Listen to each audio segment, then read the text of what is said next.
Hello good morning everyone. म चाहिँ आज यो धादिङ जिल्ला बेनीघाट रोराङ गाउँपालिका वडा नम्बर 2 ताल्ती स्थित वासिङ सिमेन्ट फ्याक्ट्रीमा माथिल्लोपट्टि छु। म यो भिडियो गरेर पोस्ट गर्दैछु होइन। यो चाहिँ ठ्याक्कै लगाएर वासिङ सिमेन्ट फ्याक्ट्री हो धादिङ जिल्लाको।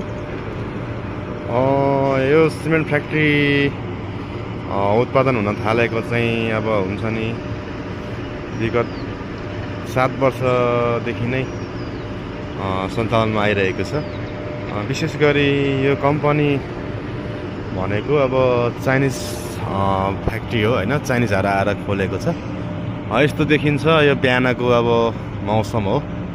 हल्का अलि धमिलो धमिलो देखिरहेको छ, हल्का मधुरो। घाम लागेको छैन, घाम लाग्दैछ। यतातिर गाउँघरहरू पुरै राम्रो छ। यो माथि र यसलाई ठ्याक्कै लाएर बडडाँडा भनिन्छ।